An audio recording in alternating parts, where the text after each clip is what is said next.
North Sentinel Island lies to the west of the other Andaman Islands, in the Bay of Bengal. It's a small island with an area of only about 23 square miles. It's mostly covered by a forest that gives way to a narrow beach that encircles the island. The island is also surrounded by coral reefs and dark blue water rich with fish and other sea life. What makes North Sentinel Island different from other tropical islands is its unusual inhabitants, who we'll discuss in this episode of the Infographic Show. The untouched tribe, North Sentinel Island.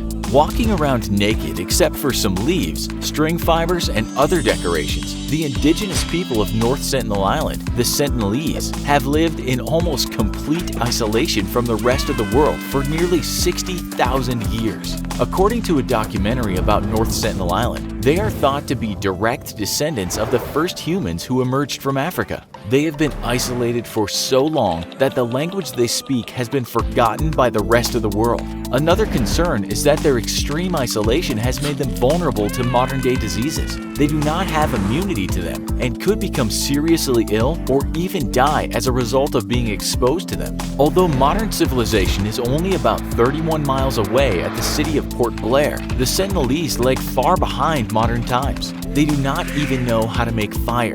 The only time that they have fire is when it's produced spontaneously, according to one article, such as when lightning strikes a tree. The Sentinelese have no knowledge of agriculture. They live off the land and the sea, hunting, fishing, and collecting wild plants. They also eat coconuts that wash up on the shore. They use simple tools such as harpoons, flatbows, and arrows, not only to hunt for food, but also to safeguard their isolation. The Sentinelese isolate themselves by choice. They have a long history of using violence to drive outsiders away from their island home. Over the years, nearly everyone who has ventured too close or landed on North Sentinel Island has been attacked or killed by the Sentinelese. Most of them suffered these negative outcomes whether their visits to the island were accidental or intentional. For instance, in 1896, one unlucky Indian convict survived a dangerous prison escape from Port Blair, only to be killed by the Sentinelese shortly after landing on their beach. According to one source, a British party recovered his body and found that the convict was pierced in several places by arrows and his throat was cut.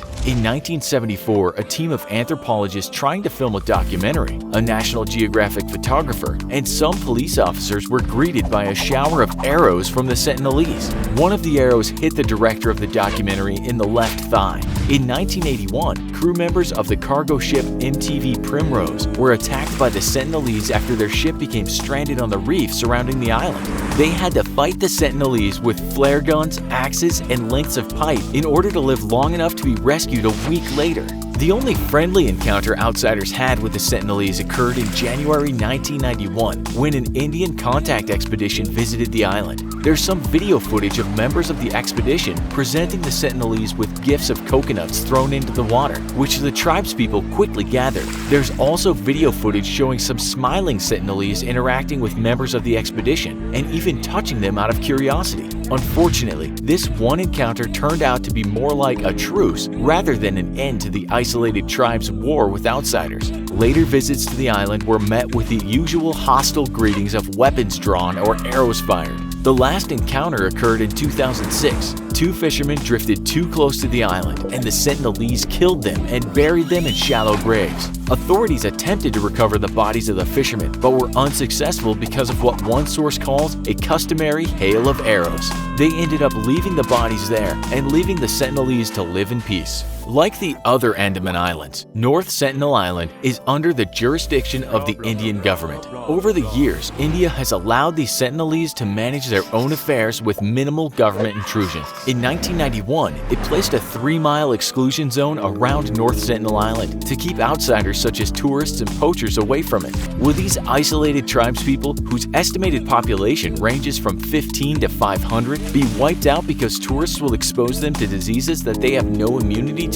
Only time will tell. If someone gave you a free trip to North Sentinel Island, would you go there? Why or why not? Let us know in the comments. Also, be sure to check out our other video called What If Animals Went to World War with Humans? Thanks for watching, and as always, don't forget to like, share, and subscribe. We'll see you next time.